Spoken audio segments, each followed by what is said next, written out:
Noon Rant with me, Pugs Moran. We do this every Monday through Friday, high noonish. What's that on my foot? Let's see. This is going to be, I just picked something up with my foot like a monkey.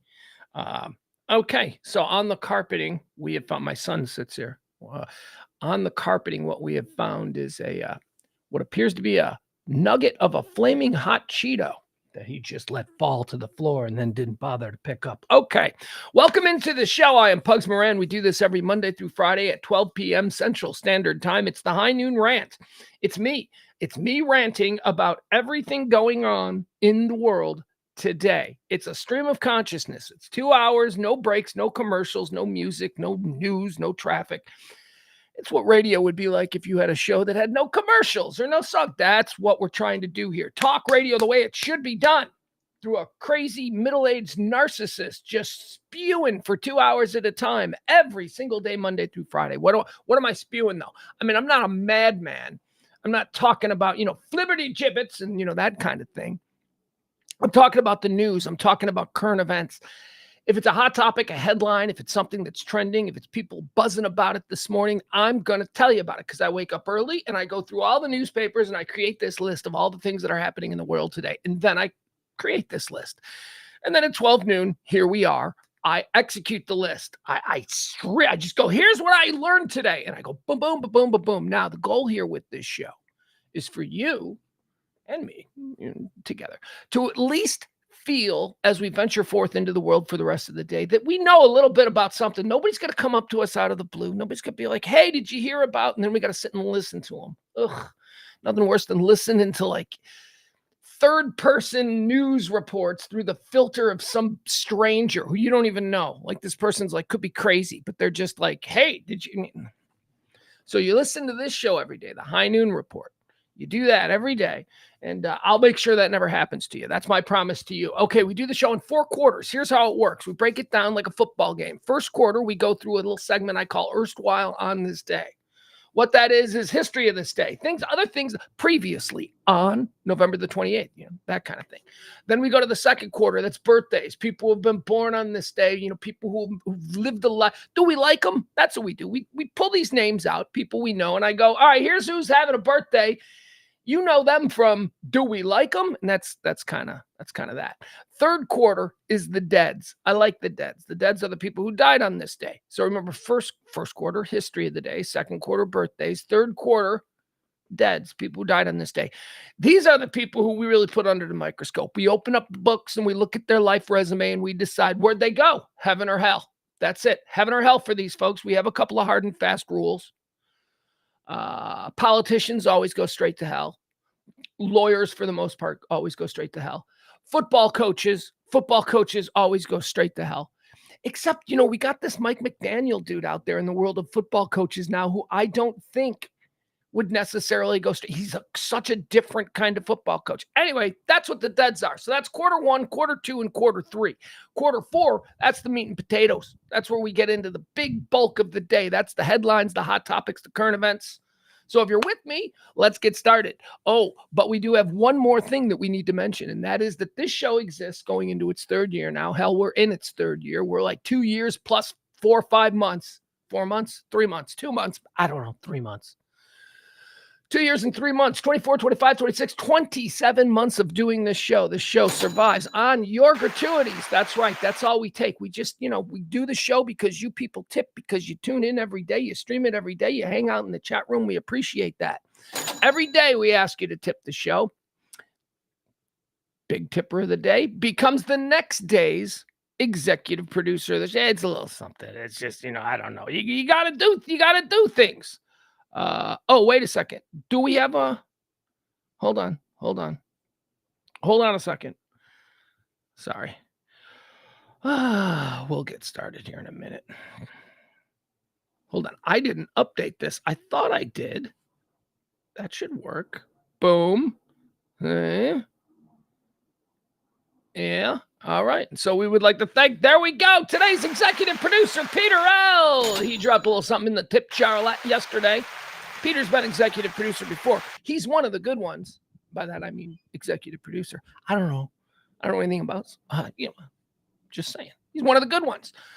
So thank you to Peter. Appreciate that. You dropped a little something yesterday. You got us. We're in the home stretch too of this month. I'm not panicking yet. I'm gonna start panicking tomorrow because I realize that I lose a couple of days over the weekend. So we'll start panicking tomorrow. But thank you so much, Peter. What a wonderful surprise. Peter was the big tipper yesterday. He gets to be the executive producer. If you would like to be a big tipper today, I can put you in the direction of where to do it. You can support the show by checking out our Venmo or our Cash App. All right, enough of that. We got Adam in the chat room. He says the newer breed of football coaches are better people. Well, before that, he says Mike McDaniel's an alcoholic. He's going to hell. All right, and then he says, I'm joking. He's awesome. Yeah, he does. He seems awesome. But then Adam says something interesting here. And again, don't get this twisted. I'm not trying to go after Adam here, but he did say something interesting. He said, the newer breed of football coaches are better people. And I don't disagree with that. I mean, I don't know that to be true. I mean, I guess we have Mike McDaniel and we have Brandon Staley, but Brandon Staley's not exactly, in a secure position at the moment. The new breed, what he's talking about is the new breed of football coaches are millennials who have now risen to the level of NFL football coach. And Adam says the newer breed of football coaches are better people. This goes back to something that I was saying a couple weeks ago. Is it that the coaches are better people? Sure. But also the players themselves are better people because that's what coaches have to do. Coaches have to connect with their players. That's how it's always been. When players were a bunch of big, dumb, awful meatheads, all the coaches were like, hey, boy, run me, you son of a bitch, you little faggot, stuff like that, really awful shit. And that's what coaches were. But now millennials, remember millennials? Because I'm Gen X. We watched the millennials come up. And we were like, millennials, man, they're all so soft. The world's going to chew them up. And I love it because now we're sitting here. And I was one of them for a period of time, although I was never any great hater of the millennial. I had a lot of millennials that worked for me. So I kind of liked them. Hell, if I remember correctly, at the time, I was dating millennials exclusively. So I wasn't really anti-millennial. But I remember that. Oh, these little wusses, they're going to get into the real world and the real world's going to chew them up. Well, guess what? That didn't happen because they, by sheer force of numbers, became the controlling faction of the new world or the real world, as we put it, fairly quickly. And they took over. And now, you got Mike McDaniel being like Mr. Nice Guy coach who the players love and the team is good and he's doing things differently and he's breaking all the rules. I don't know. It's interesting. It is interesting. Look, people are assholes. Don't get me wrong. Remember, my other core value is that human beings are born terrible and that life itself is a struggle to every day overcome our instinctive urges to stab the guy in the back next to us, betray our friend, steal, do whatever gives us instantaneous gratification. That's basically what humans are. We have laws, we have religions, we have whatever it is to kind of rein us in. So people are bad. Millennials are trying. And to the eyes of the rest of us, the generations who never really tried before, because life is hell. It's dog eat dog out there because of that attitude. People raised by dads who were like, let me tell you something, son, don't you ever trust anybody. That whole thing, that softened with millennials. And when we watched it, we were like, what a bunch of pussies. What a bunch of but again, sheer number. Look, I'm not taking a side. I'm looking up on this little perch and I'm seeing the past 20 years and I'm looking at what happened. The millennials are the dominant people in our culture right now. They didn't get steamrolled by, the way the world's always been. I don't know. Anyway, I like it. All right, let's get started with today's show. What do you say? It is the High Noon Rant. See, that was part of the stream of consciousness. This is going to be 2 hours of me just talking. No breaks, no nothing. Sometimes we chase rabbits, and I go off on, a little talk about millennial coaches. We don't do a whole lot of sports, but we do some sports because I love sports. I just don't want to do sports talk. Just don't want to be stuck doing sports talk. That seems awful.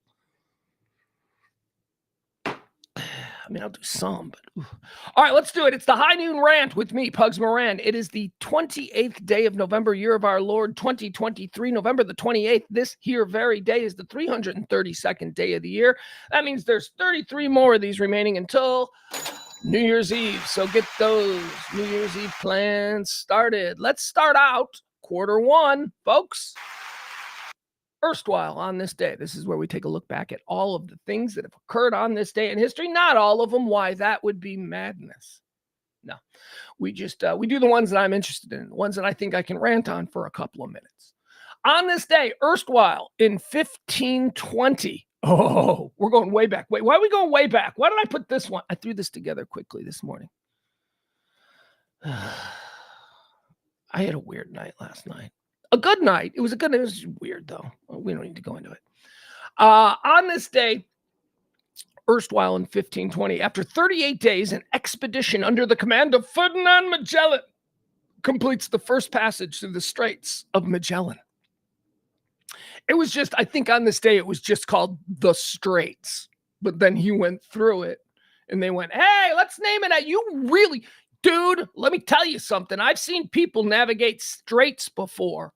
But you, sir, what's your name? My name is Magellan. And there you go. Straits of Magellan. On this day in 1582, in Stratford-upon-Avon, William Shakespeare and Anne Hathaway pay a 40-pound equivalent, to $12,000 in 2022. 40 pound. Okay. In Stratford-upon-Avon, William Shakespeare and Anne Hathaway, time traveling Anne Hathaway. Now, isn't that nonsense? Is that Anne Hathaway's real name? Because, all right, here we go. Anyway, they paid to get married and it was expensive. And I don't know why it was expensive.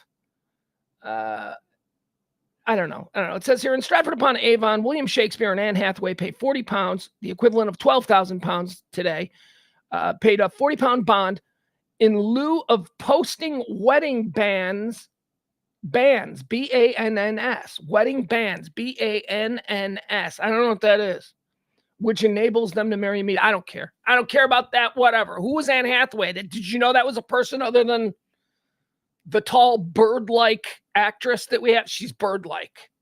Anne Hathaway. Like if she wanted to play like she could play like a swan, not an ugly bird. She's a pretty bird. Her and Penelope Cruz. They look like birds. Anyway, I didn't know that like Anne Hathaway, okay, so now we got to find out, right? Is Anne Hathaway the actress in 2023? Was she born Anne Hathaway or is that a stage name? And did she go, I'm going to call myself after Shakespeare's wife? Like, was that a plan? Okay, come on. Google doesn't seem to be wanting to work for me. Well, that moving forward, I can tell you, Google not working is going to be a big hindrance to me. All right, you know what?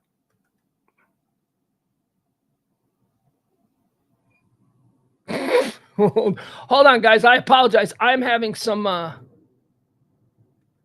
computer-related issues. Give me a second here. Give me a second. I know. I say it's supposed to be a 2-hour stream of consciousness, and then here he is. Can't even get his computer to work properly. I just need to refresh. I had a lot of pages open, you know. All right, so what am I looking for? We're trying to find out if Anne Hathaway, the actress, is actually named Anne Hathaway, or did she choose that name to try and be cool because, Anne Hathaway was the name of Shakespeare's wife. Let's see.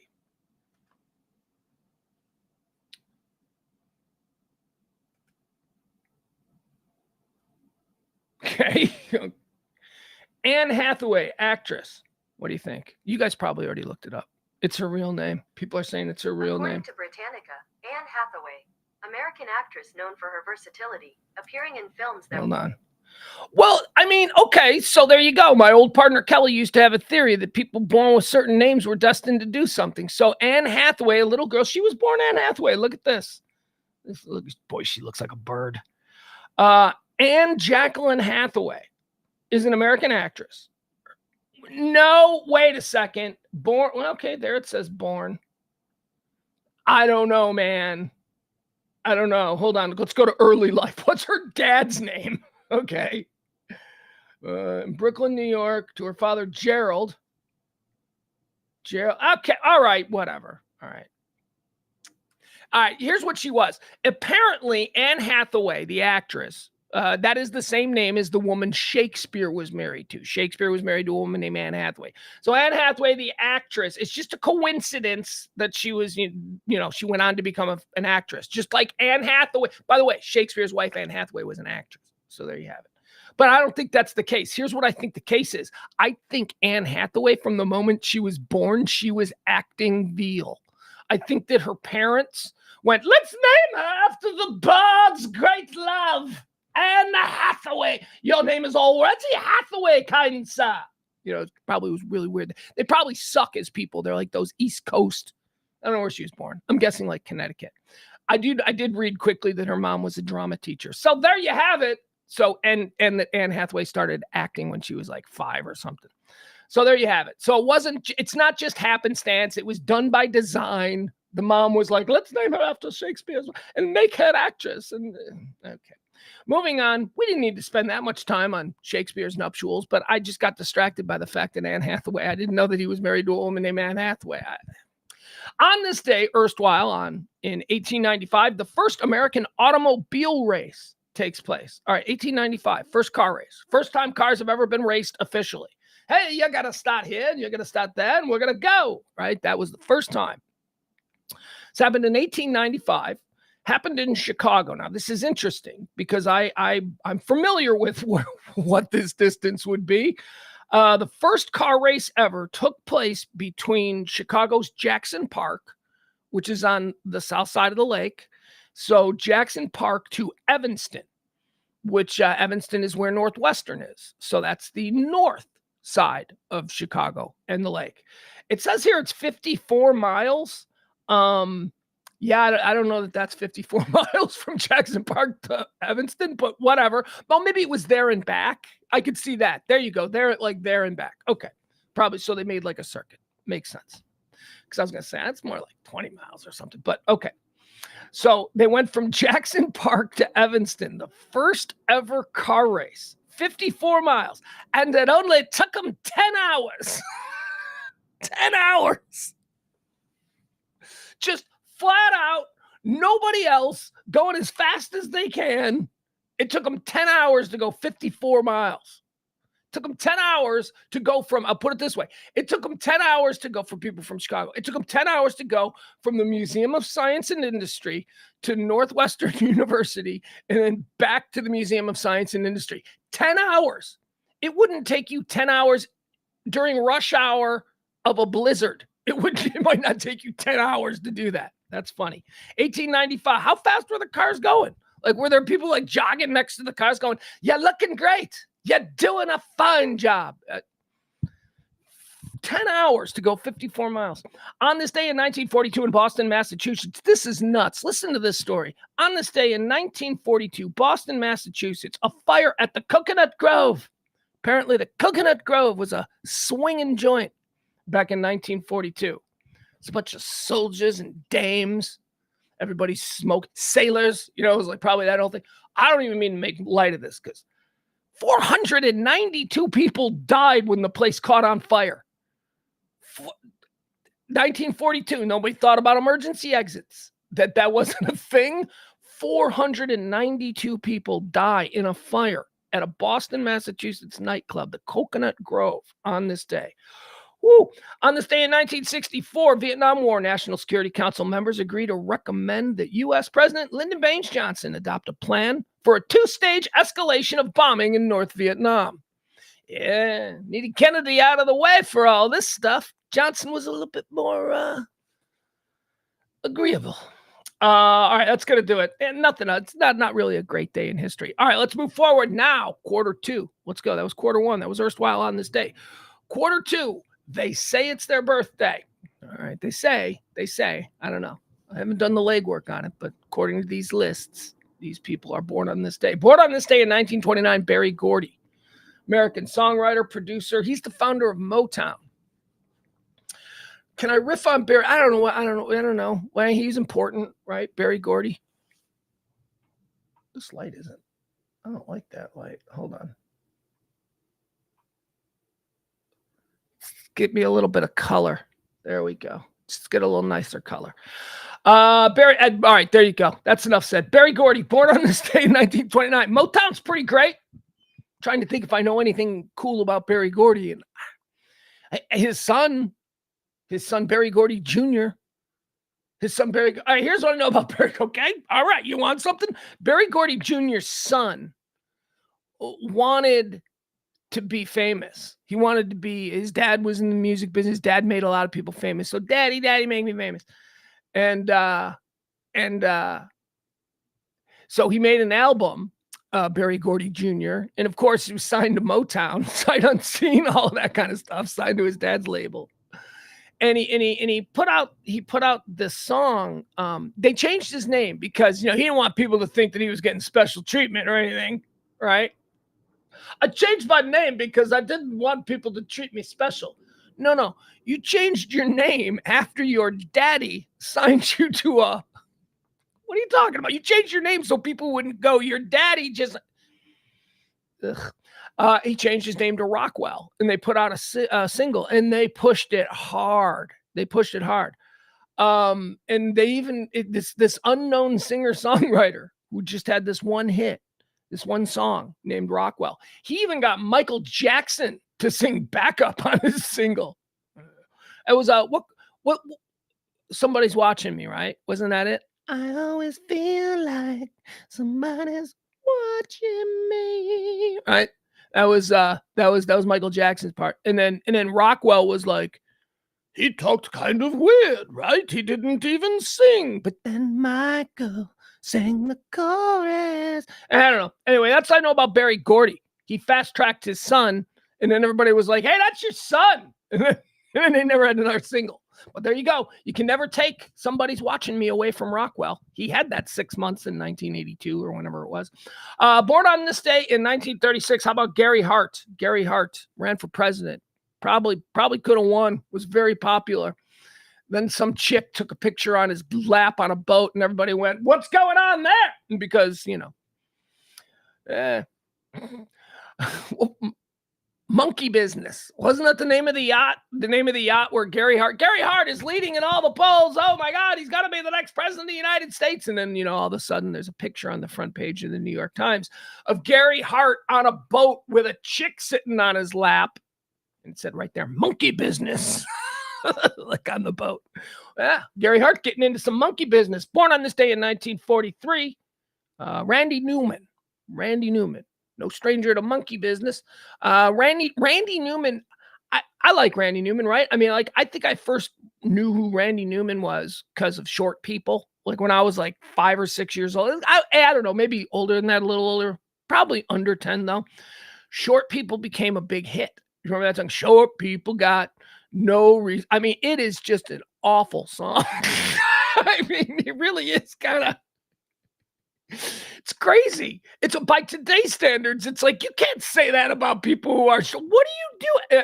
Look, it was a joke song. It was a funny song, but he couldn't put it out today. And it was even kind of controversial. Should we play Short People? Can we play Short People?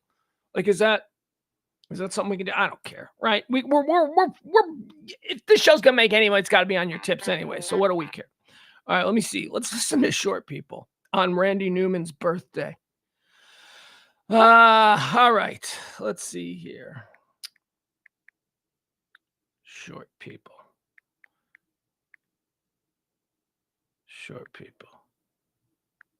All right. Oh, how is this? How is Short People not showing up?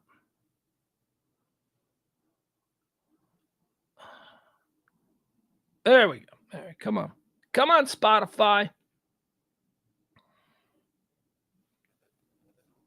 Okay. All right, let's give this a listen. I just seem to remember this being kind of controversial. All right. So this is Randy Newman's Short People. Song he wrote about hating short people. I don't even know if he straight up called them midgets or dwarves or anything, but let's listen. Short people got no reason. Short people got no reason. Short people got no reason to live. No reason to live. They got little hands, little eyes. They walk around telling great big lies. They got So they're liars. They have no reason to live. And they're liars. They walk around telling great big lies. little noses, tiny little teeth. They wear platform shoes on their nasty little feet. Well, I don't want no short people. Don't want no short people. Don't want no short people around here.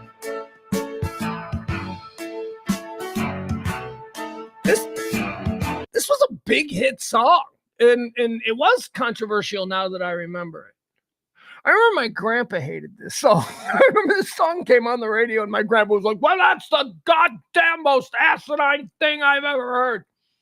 I'd never heard the word asinine before. That always goes back. Whenever I think of the word asinine, it always goes back to that moment. Short people are just the same as you and I. All right, so the background is now singing a counter. The background is singing, short people are just the same as you and I. All right, let's hear how Randy responds to that. Fools such as I. All men are brothers until the day they die. It's a wonderful world. Short people got All right. nobody. Short people Nobody. got nobody. Nobody. They're lonely. Short people got nobody to love. All right. See, I don't know. Whatever. Randy Newman, happy birthday. He wrote a mean song about short people, and I guess like the midgets all. No, can't say that anymore. Sorry. But back then you could. So I'm reporting news from back then. Back then the midgets went nuts. On this day in 1949, the world welcomed Paul Schaefer. Happy birthday, Paul Schaefer. We all like Paul Schaefer, right?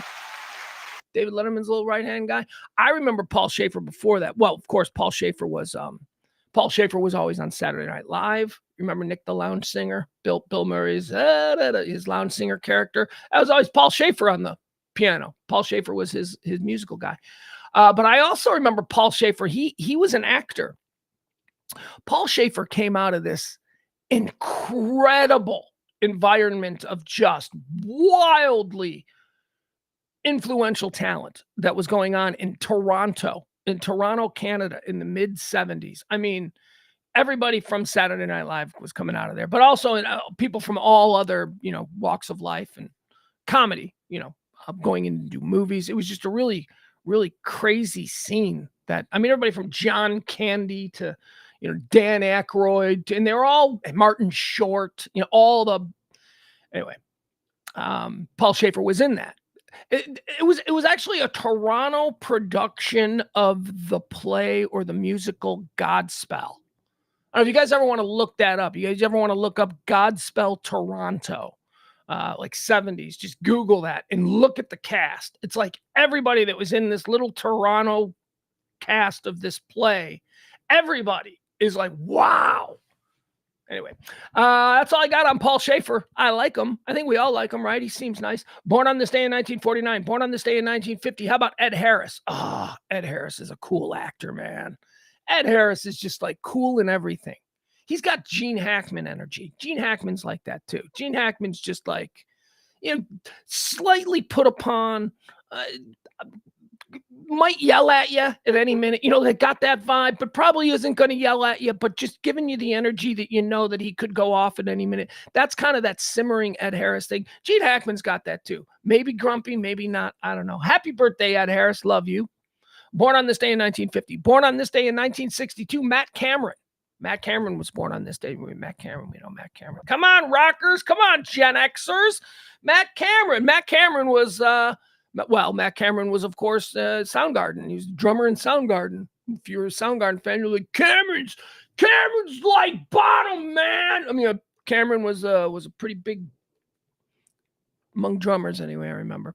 And then, of course, Matt Cameron now for 20 years? He's been in Pearl Jam for 20 years. So that's pretty good. Like, if you're like, that'd be like That'd be like being traded from like the Yankees to the Dodgers. You know, that's two pretty good organizations to be with. Matt Cameron has been with Soundgarden and then got traded to Pearl Jam. Happy birthday, Matt Cameron, born on this day in 1962. Born on this day in 1967, the world lost an angel. Not on this day, though. The world gained an angel. Actually, the world gained a chaos angel. On this day in 1967, a chaos angel was born. Happy birthday, Anna Nicole Smith. That's right. Anna Nicole Smith, a little chaos angel, brought down to put in front of us to confuse us and entertain us and, you know, make us scratch our head. That's what she was. Anna Nicole, born on this day in 1967. She's still that. She's still that. She's still like a two-name, one-name person. You know, like Cher, Sting, Anna Nicole. You just say Anna Nicole. You don't have to add the Smith. There is no Anna Nicole Jones. I mean, there probably is, but she's not famous. You say Anna Nicole, everybody knows who you're talking. She's been dead 20 years. Anna Nicole. Everybody knows who you're talking about. Here's one. Here's another birthday, born on this day in 1984. This is just one for me. I do the Anna Nicole's for you. This one is just for me because I am such a fan of this person. She's one of my favorite. Here, I'll show you. Fine. You want to do this? We'll do it. I don't care. Happy birthday. We do this for guys, so I like to do it for girls too. I call them, hold on. Yeah. I like to call them that guy and that girl actresses, right? All right, so let me show you. This is one of my favorite that girl actresses. Here we go. Ladies and gentlemen, happy birthday to the undeniable, let's get her over here. Ladies and gentlemen, Mary Elizabeth Winstead, born on this day in 1984. I don't know if you guys know who she is. She is awesome, man. This chick is an amazing actress. Fargo season. She was in the season of Fargo. By the way, the new season of Fargo has started with Keely. Is it Juno Temple? Keely Jones. I was calling her by her Ted Lasso name. Juno Temple and John Hamm. Oh, it looks so good. I've watched the first episode. It is going to be so great. Fargo is so great. Anyway, our birthday girl, Mary Elizabeth Winstead, she was one of the stars of season 3, the Ewan McGregor season 3, maybe it was season 4. I don't know. She's a great young actress. She played Nikki Swango. She was like this championship level bridge tournament player who was also a con woman and an ex-con. She's just great. I love me. Look at her. First of all, here's what I like about her. She's Midwestern hot. Like she's not like Hollywood hot, but she's definitely like like if you grew up in the Midwest, she's like Midwestern hot. She's definitely a Chicago 8. She's an Iowa City 10. Look. Oh, okay. Well, wait. Now she's actually showing she's got some Hollywood stripes to her. That's a Hollywood 7 right there. Anyway, I love her. Happy birthday, Mary Elizabeth Winstead. Nikki Swango. I love that character of Nikki Swango from season 3 or 4, maybe, of Fargo. Nikki Swango. That's going to do it for birthdays. All right, let's move on to the deads. These are the people who've died on this day. This is quarter 3 of a 4-quarter show. Quarter 3, we open up the books. We take a look at these people who have died on this day, and we decide based on what we know about heaven and hell, how we're living our lives to try and get in. We look and we say, these people go to heaven or hell. All right, dead on this day in 1939, James Naismith. James Naismith died on this day in 1939. Who's that, you say? Well, he's a Canadian physician and educator. He invented basketball. Here's what I like about Naismith, okay? Because, like, of all the sports, it's the only one where we can go, yeah, a dude invented that. A dude just went, this doesn't exist. See, and I'm going to put this round ball and I'm going to throw it up there. We're going to put it up there high and it's going to be a peach basket. I'm going to put this ball. If I could put the ball in the basket. He invented the game of basketball. And it's not disputed. It's like, yeah. Now, here's why I say this is interesting. Because all the other sports you can't say that with. Baseball. Abner Doubleday did not invent baseball. We talked about that. The idea, the myth that he invented baseball was awarded to him posthumously. That's all. He had never had anything to do with baseball, but now 200 Abner Doubleday invented. No, he didn't. Football evolved over years from multiple different sports. What we have now that we call NFL football is a truly American game that has morphed from rugby influences and all kinds of shit they were doing over there. Anyway. So that's football. Hockey. Nobody knows where hockey came from. Dudes, I don't know. That's been around centuries. People been skating on lakes for centuries and chasing things with sticks. Hockey's been around forever. You can't put anything on hockey. So we got baseball, hockey, football, we don't know. Basketball, that's the one we know. So we're putting James Naismith in heaven. We're giving him credit. Basketball. If you like basketball, you got him to thank for it. On this day in 1954, dead, Enrico Fermi. Enrico Fermi. Who's Enrico Fermi? He ran the Manhattan Project at the University of Chicago, where they split the atom and started the atomic age. That's him. Oh, they didn't make a big old Oppenheimer movie about Enrico Fermi, but what Enrico Fermi did was more important. Where are we going to put Enrico Fermi? He split the atom. This is a very controversial thing. I'll tell you, I think that level of scientific discovery, heaven. That's right. We're putting Enrico Fermi in heaven. Why? Because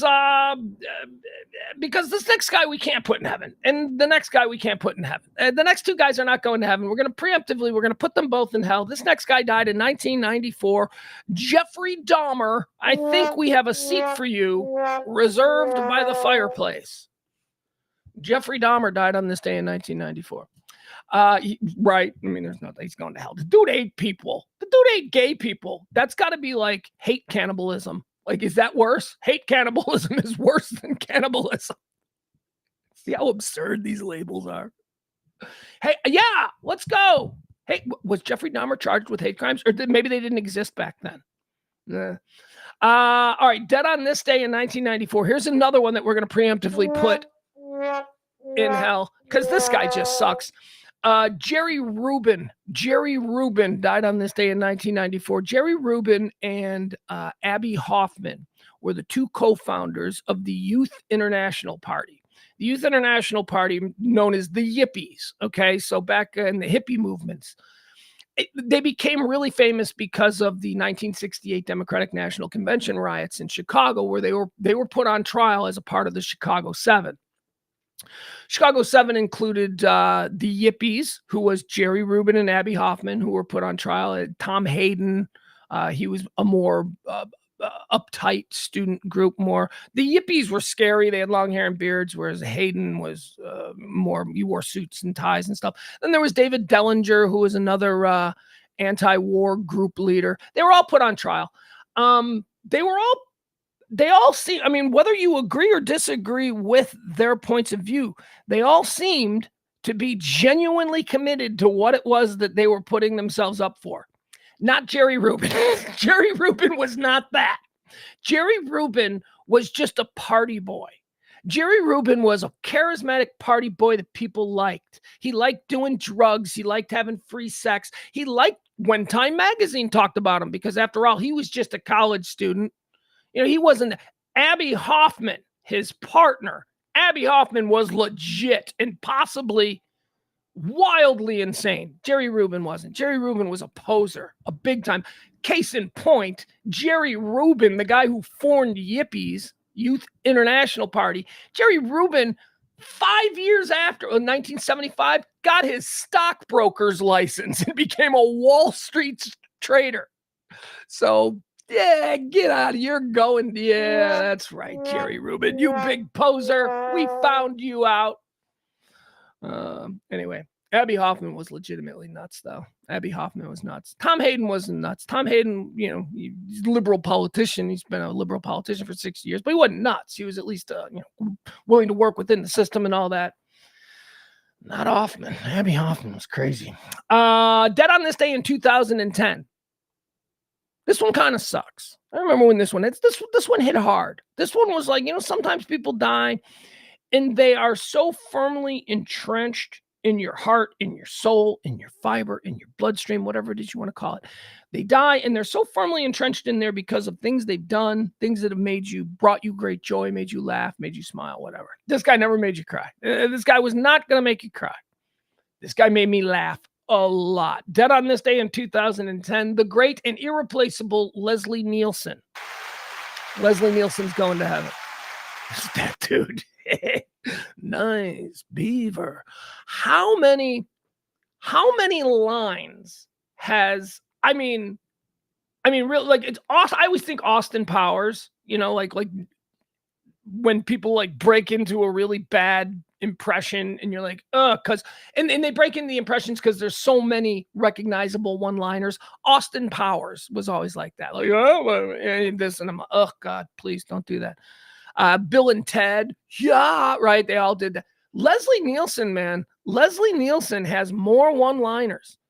I mean, just things that he said in the Naked Gun movies, in the air. But you ever seen a grown man naked? That wasn't Leslie Nielsen. That's Peter Graves. All right, I'm sorry. I just realized I'm confusing Leslie Nielsen with Peter Graves. No, actually, I'm not. Only in that little segment am I confusing them. I have the greater idea of Leslie Nielsen. Leslie Nielsen was Police Story? Police Story. He was Naked Gun.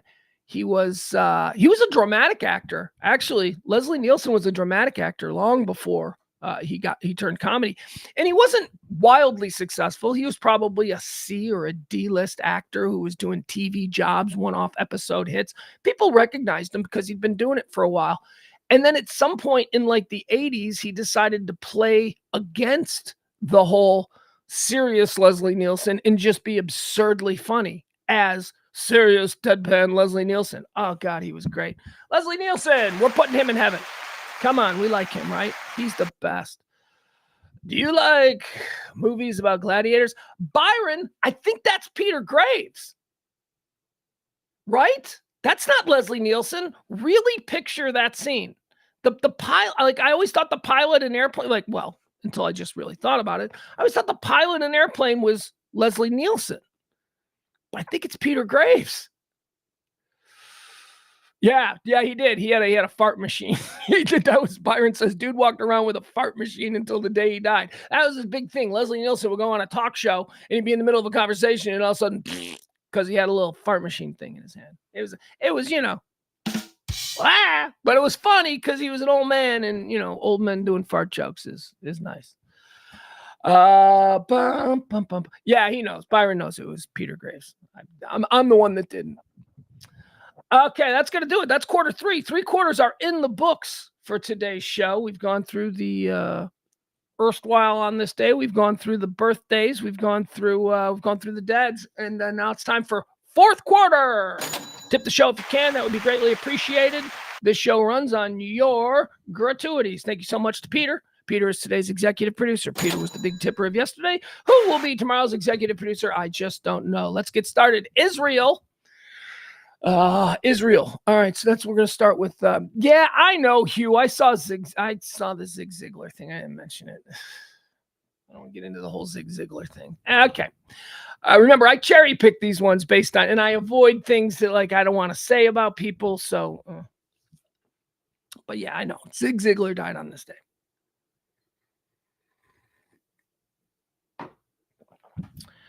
Let's see here. Israel is trending. Of course it is, because there's ceasefire going on. They're working on new exchange of hostages and all that stuff. I got nothing to report. I just, again, as I say, if you are like really needing to know minute details about what's going on, there's other places you can go. This is not that. You know that Israel's a thing. It's a place. There's trouble. Hamas, ceasefire. We're in the middle of a ceasefire. There is Qatar is involved. We're trading hostages for prisoners and ceasefires, and it's all going on. Hopefully it'll be over soon. The other big story happening here stateside, Rosalind Carter's memorial service is going on right now in Atlanta. It's a big deal. Big dealio.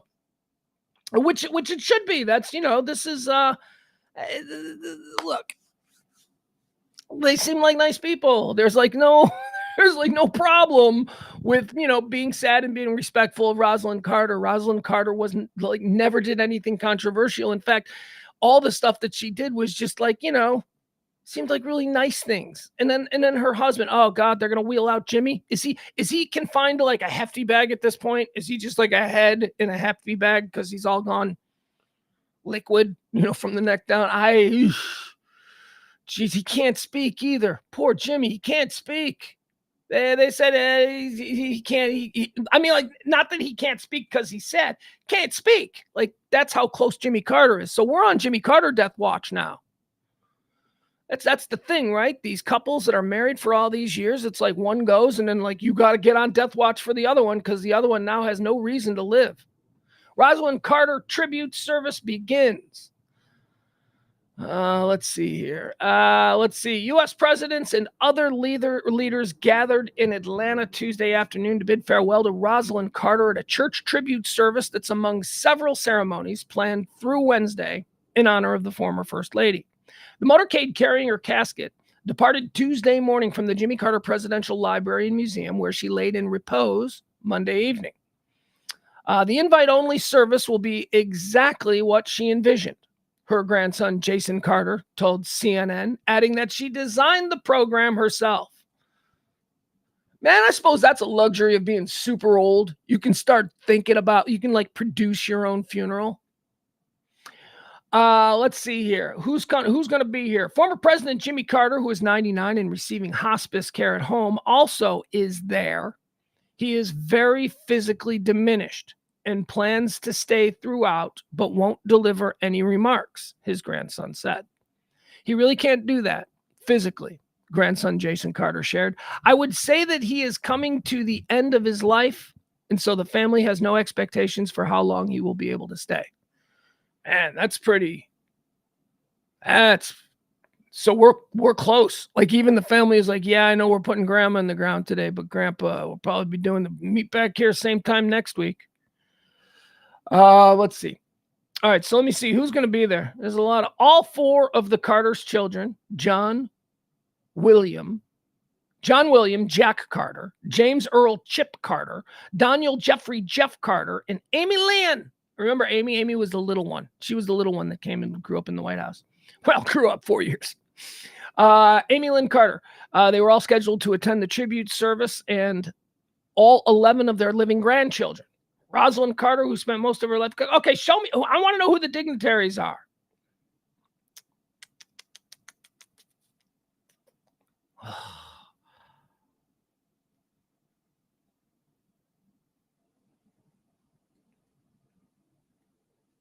All right, whatever. Anyway, how does this not have the list of goddamn people there? That's the list they were doing on TV. A lot of people are going to be there. That's all I'm saying. Like, all the former presidents. I don't know if Trump's going to be. Trump ain't going to be there. Trump and Melania ain't going to be. Wait a second. Is Melania going to be there? I don't know. Moving on. All right. It's getting political. I don't want to do that. Swine flu is a thing. Swine flu. We're worried about swine flu. Apparently, there's a case of swine flu in the UK, and people are panicking. Swine flu, there's only been like 50 cases in the last 30 years. When I was very little, I remember swine flu. That was the pandemic that never was. When I was a little kid, they were like, swine flu's coming. It's going to kill everybody. And I'm like 6. I'm like, why are you saying this to a 6-year-old? Because I'm drunk and it's 1975. They blow a big cloud of smoke in my face. UK detects its first human case of swine flu strain. Health officials are scrambling to trace contacts of a person infected with a new form of swine flu. 50 human cases of the strain have been reported in the past 10 years. Okay, it's only 50 cases in the past 10 years. It's very bad. And it'll probably affect the price of pork. Gas prices. Speaking of prices, gas prices, here's good news. I always like to shoot down whenever, the White House puts out their nonsense end of month. Oh, they're coming to her at the end of the month. So all the nonsense end of month. Look how great the economy's doing because 0.2% of the GDP has changed from minus 15 percentage points all the way down to, it's always that. They're always touting something like that. And we're like, what does that even mean? How does that affect me?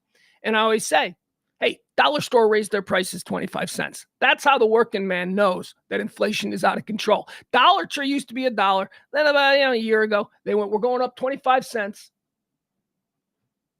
So I always say Dollar Tree. The Dollar Tree and the price of 2-liter sodas, right? That's my other measurement. Go to a grocery store. Price of 2-liter soda. A price for a 2-liter bottle of name brand soda should be $2. Generic should be 79 cents. All right, we'll go up to $1. That's fine. Generic should be $1. They're not. The price of soda is insane. So I say that's always a gauge for me about how the economy's doing. But gas prices. Gas prices are really the thing that we need to pay attention to because nothing affects us more directly and more consistently than the price of gas. If they rose the price of Coke Zero to $50 a 2-liter bottle, I would simply not drink Coke Zero anymore. Gas, we don't have that choice with gas. We've got to continue. Our lives are dependent on gasoline. So that's the price, that I always look to. Well, U.S. gasoline prices have fallen now for 60 straight days, and it's expected to continue on through the end of the year and the holiday season, which is going to, they say, now they go into all the bullshit. Well, it's going to save the average American 2.5 cents every day. I don't care about that. But that's good news, and I have noticed that. I filled up my tank completely, which is something I never do. I'm one of them broke ass dudes who only does like $5-10 at a time. It's like, just $10 will get me where I need to go, that kind of thing. But no. We went down to a point. I think I got it to, I don't remember what it was. I don't remember what the price was. It was really low over the weekend. I'm filling this whole bitch up. I am just going to get all this good, cheap gas. Gas prices. Let's see here. TSA has announced, and this is a big deal. We talked about this weekend last weekend about how it was going to be a crazy holiday travel weekend. Well, the TSA, they came out with their final numbers, and guess what? Sunday was the busiest travel day in the history of these here United States travels. Sunday. And they expect, tying to the gas prices, they expect that to change because they expect air flight over Christmas to be even bigger because more people are flying again. And gas prices, tickets are a little bit lower. People, who knows what it is, but it all affects everything. So, biggest travel day in American history, according to the TSA, was on Sunday. I went to Love Field on Sunday. It was a cluster F. Now I didn't go. I went to Love Field on Sunday at like 9:00 at night. The person I was picking up, their flight landed at like 9:10 or something, and it was still, Love Field was still a freaking cluster. Man, can I just tell you something? All right, so I always complain. I always say, like, so we do the show here from the 1%er compound in beautiful Highland Park, Texas, and I say that these people who live here, I squat here, but the people who actually spend money to live here, they're crazy because they live in a very congested area. And the houses are like incredibly expensive, like 10, 50, there's like a $50 million house right down the block. I'm not kidding you. It's Andrew Beal's house. He owns the Beal Bank. If you've ever heard of Beal Bank, I think it's the most expensive home in Dallas, right down the street. So that's what these people are paying for. And we are adjacent to Dallas Love Field. So that means all of these people paying all this money, they are just constantly bombarded with low flying airplanes. It's absurd to me. I'm like, this is weird. This is not idyllic. This is not what you would pay out. Anyway, I did realize how convenient it is being that close to the airport when I had to go to the airport at 9:00 to pick somebody up on Sunday. And the airport was literally just 3 blocks away. It was like, I didn't even have to get on a major street. Well, Inwood, I guess, is a major street, but I didn't even have to get on a major street until pulling into Love Field. It was crazy. And it was terrible. It was, I had to do like 5 laps. They keep moving. And then you commit to curbside. Like you get as close as you can. And you think, okay, I'm here. That's great. When they come out, they'll see me and they'll get right in. And then like you're there. And then you see the traffic cop, at the airport, and he's walking and you're trying to avoid eye contact. Cause as soon as you make eye contact, he's going to tell you to move. And of course he does. And then I got to do a lap and I got to start it over again. It was crazy. We're on Pope Watch. Here's another thing that's trending. Pope Watch is happening. Apparently Pope Francis is dying. So, what's this going to be? What DraftKings got a line on who goes first, Jimmy Carter or Pope Francis? Because that's going to be a big twofer. They go on the same day. That's a lot of pressure for the third because, people die in threes. A United States president and a Pope die on the same day. Yeah, that's pressure for the third. The third's got to be like Michael Jordan. Like the third's got to be something of equal, so you got a Pope And then you got a president. Those are two big ones. I don't know. All right, Pope Watch. We're watching for the Pope to die because they say he's really bad. Florida high school. Here's an interesting story. Okay, so we're gonna have to dig into this story. I wanted to talk a little bit about this because this is one of them stories concerning trans students, right? But this one is all messed up. This one is all over the road. So a Florida high school. All right, I'll read you the headlines. Florida high school reassigns principal, assistant principal, and sports coaches after they let trans athlete compete on girls volleyball team. Hold on, there's a part 2. Students' friends are blasting school officials claiming she hadn't come out yet. Okay.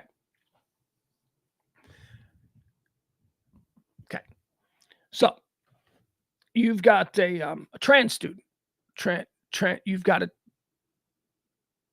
young boy. You've got a born biological boy who wants to transition to be a woman. Here we go.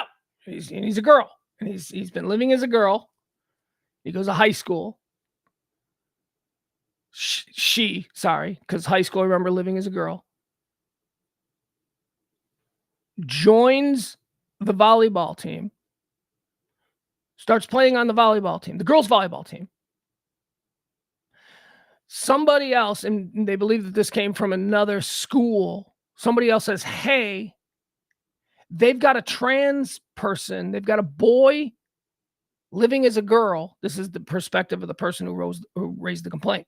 They've got a boy living as a girl playing on their girls' volleyball team. And according to a law that Ron DeSantis made last year, that's illegal in the state of Florida. It's outlawed. You have to be biologically born. You know what I'm saying? You got to boys play boys sports. That's the law that they made. Okay. So you got to go through this because there's a lot of moving parts here because a lot of people are going at each, like people who you think should be on the same side in this are not. They're like at each other's throats because there are multiple levels happening here. Here's the problem, okay? She was playing, and I'm going to call her she I'm just going to respect that. She was playing volleyball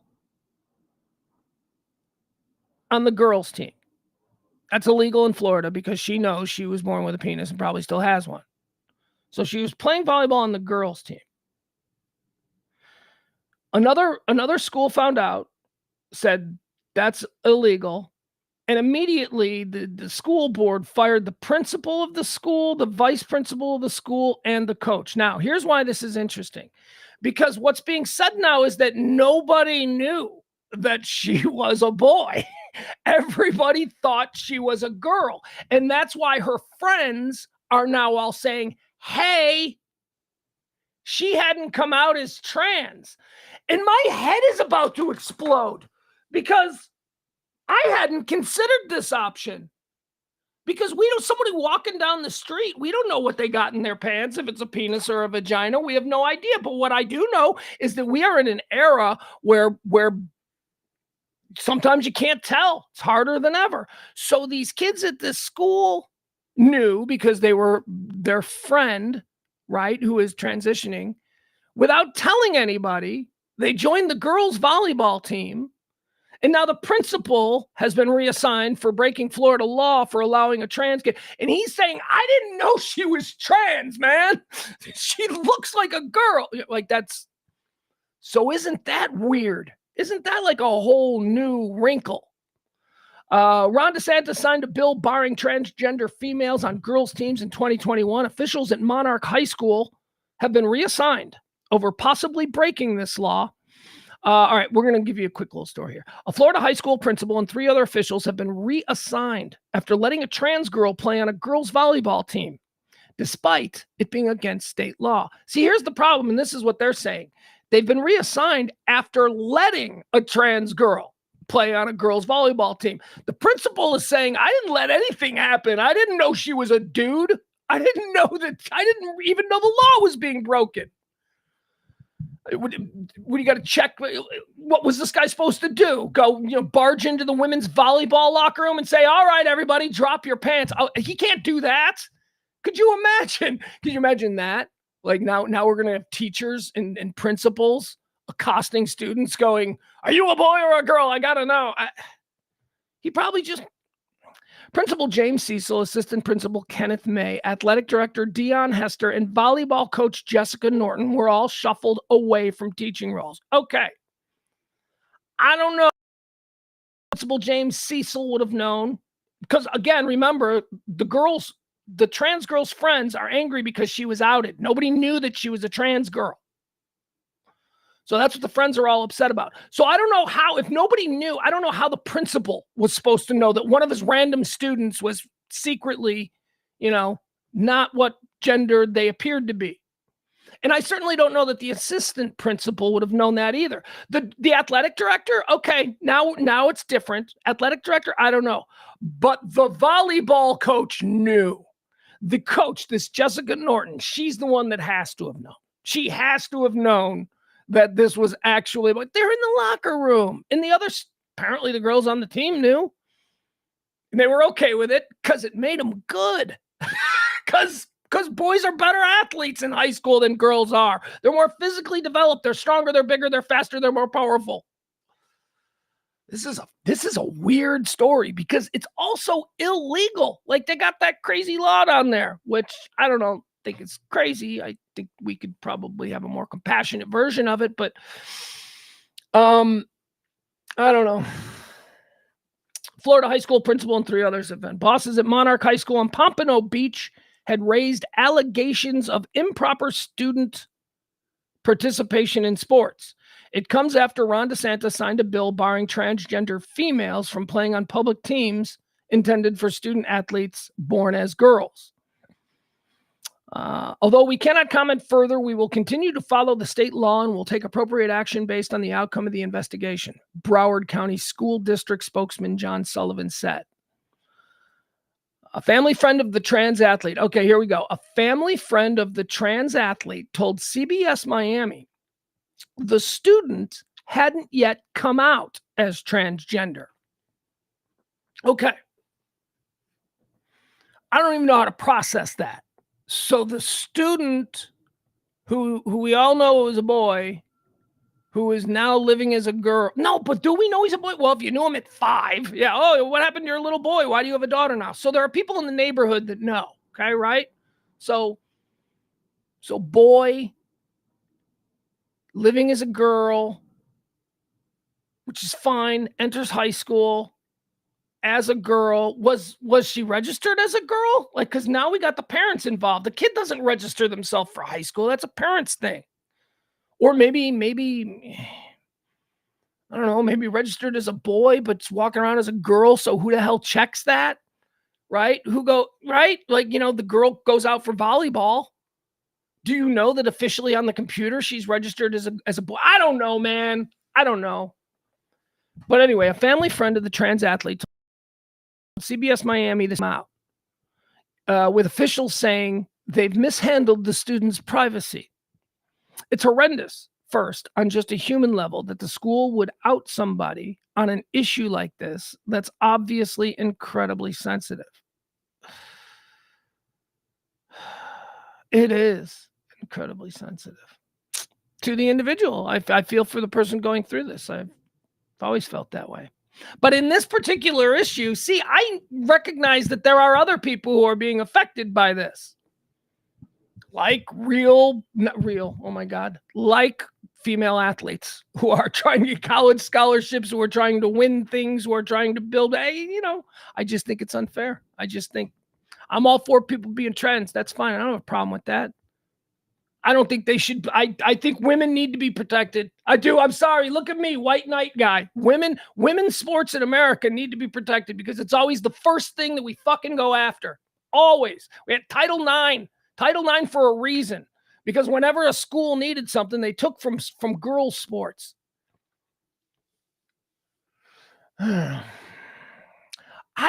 Why not a trans? Why not just create? Look, if we want to be fair to everybody, let's create a third option: trans sports. There you go. I don't know, man. Why does life have to be so hard? Like what? You know what? I think this is an interesting story because the student wasn't out as trans, and it looks like the administrators had no idea, and they're just caught. Their career's over. This principal's career is over because he was like, "What? She's a guy. That girl's a guy." That his career's over because of that. Because she wasn't out. Because whatever. How about this one? How about some news about Puffy? Puffy's in the news again. Now, remember 2 weeks ago, was it just before Thanksgiving? Or maybe it was a week ago, just before Thanksgiving. Puffy was in the news because some woman that used to... Oh, can I tell you again today about how much I despise Google Drive? Hate it. It's the worst. It's the worst. Things.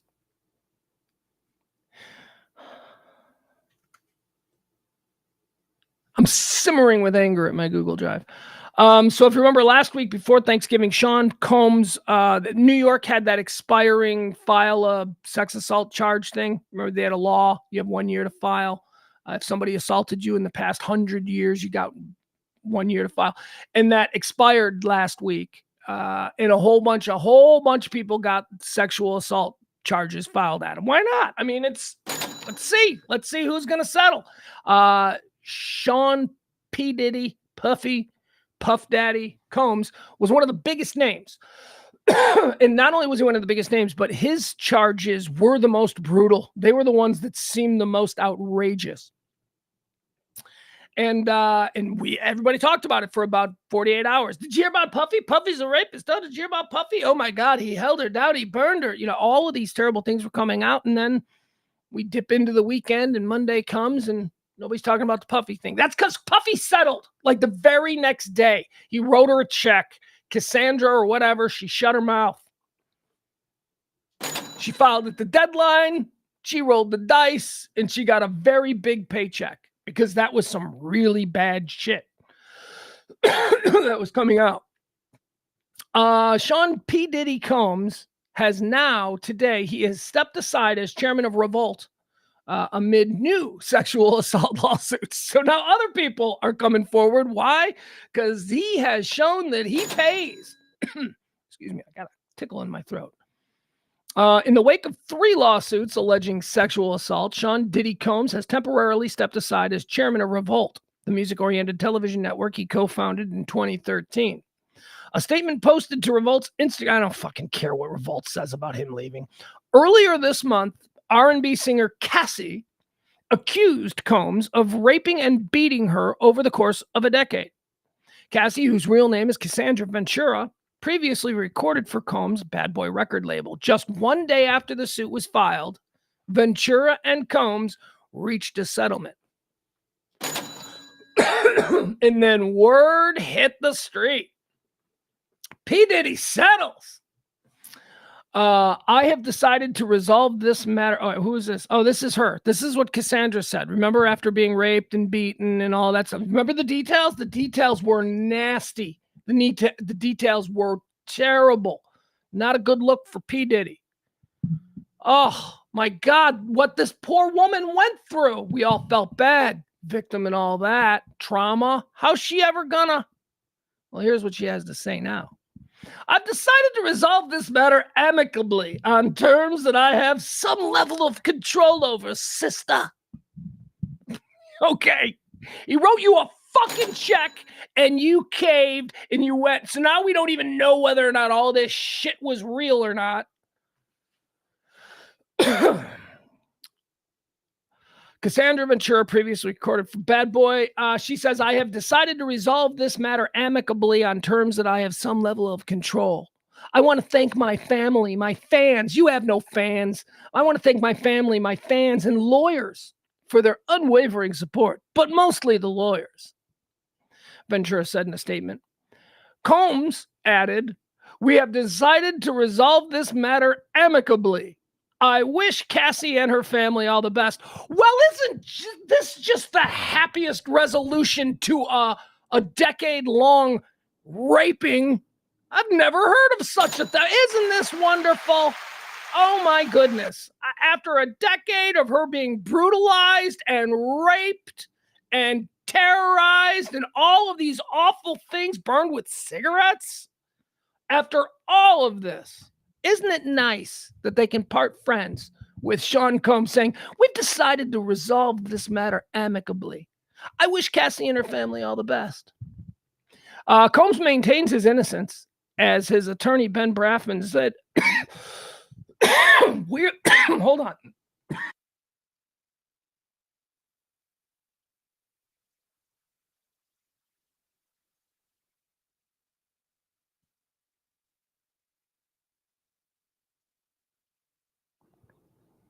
I have a tickle in my throat that I can't get rid of. All right, sorry about that. Having some difficulty. Try some hot coffee.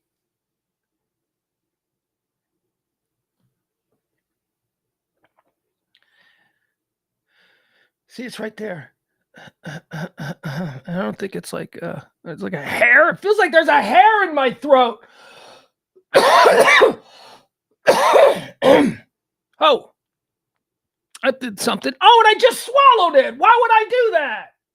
Why would I do that? I just got whatever it was. I think I got whatever it was out, and then I immediately swallowed it. I'm such a fool. Guys, I'm getting a cough because I can feel it's like the tickles. I don't know, something weird's going on. All right, anyway, Sean Combs. Apparently, he raped a woman for 10 years, but, he wrote a check, and she's cool now. She's cool with it. It's all cool now. Maybe we can work together again someday, Puffy. Tavis. Let's talk about Tavis. Tavis is, of course, the name that I've applied to Taylor Swift and Travis Kelce. It didn't quite take off the way I wanted it to, but I'm sticking with it. I'm sticking with Tavis. You guys, they're real. Taylor Swift and Travis Kelce are real. Travis Kelce just bought a house in Kansas City, a $6 million house, which isn't that shocking. Except that he was like Mr. I guess he lived like in a penthouse or something, like some cool ass, more urban kind of thing. But he just bought like a giant mansion, like a settled down mansion in the suburbs of Kansas City. Like 2 weeks ago, something like he's been looked like he went out, like suddenly all of a sudden he's buying a mansion. And Taylor Swift just moved in. She is on a 2-week break from her tour, and she is spending the entire 2 weeks in Travis Kelce's new mansion. She is living in Kansas City for 2 weeks. You guys, these people are real. This is a real relationship. And I've been saying from the beginning, why wouldn't it be? Let's just start from the bare side. They are both two incredibly hot people. Two incredibly hot people are going to be attracted to each other. So let's get rid of that. There's no problem with the sex. They're probably having sex in every room. I'm sure their sex life is great. All right, move on. Then they both seem like, they seem affable. They both seem fine. Like, I know that there are people who hate Taylor Swift, which I don't really get, but people just hate Taylor Swift. And I think that's, just broken people being angry that somebody seems to be so non-offensive. Let's just say that about Taylor Swift. There's just like nothing offensive about her. She's attractive to look at. She seems nice. She's pleasant enough. She's got music that isn't awful. It may not be your cup of tea, but it ain't awful. It's like, yeah, it's Taylor Swift song. That's okay. That Shake It Off song I like. I don't have any problem with her. So anyway, there you have it. Tavis is a real thing. They're going to get married. They're going to have a whole bunch of kids. They're going to be America's royal family. You'll see. America needs one of these things. And then they'll break up in like 18 months, and then she'll write an album, and he'll hurt his knee, and it'll be very sad. And oh my God. All right, there you go. Millennials. I got a list here. Millennials are moving. Whether you want interested in knowing where millennials are moving, it's important because, as I said, which a lot of us oldsters don't want to admit anymore, millennials are the most important people in this country right now. They are controlling everything. They are. It's their world now. Buckle up, Buttercup, because these little pussies, or at least that's how what we called them back in the 90s. They're making all the decisions. And where are they moving? Why is the migration of millennials important? And why is where millennials moving a news story? It's a news story because millennials are a big group of people. And when they en masse decide to do something, they can change the economy of entire regions of this country. So millennials are on the move, as many are now at the age where they're, moving for jobs and starting families and getting married and all that kind of stuff. All right, so here we go. Here's the list of places millennials are moving. We'll start with 10, okay? These are the cities that have seen, these cities attracted millennial movers due to the past managing their economics, blah, blah, blah. Okay, so these are all cities. These are the top cities that have attracted the largest amount of millennials in 2022. Not 2023. We're not finished with 2023 yet. Number 10, Sandy Springs, Georgia. No idea. What is Sandy Springs, Georgia? Do we know what this is? Number 9, Austin, Texas. Yeah, that one. I get that one. A lot of people have moved to Austin. Number 8, Killeen, Texas. What is Killeen? What's in Killeen? What's in Killeen that's drawing millennials? Where is Killeen? Isn't Killeen like on the border of Mexico? Where's Killeen? Okay, here we go. Now I got to look up Killeen, Texas. Killeen, Texas. And I'm not going to look at the chat room because I know all you guys are like, it's over there. Where's Killeen? All right.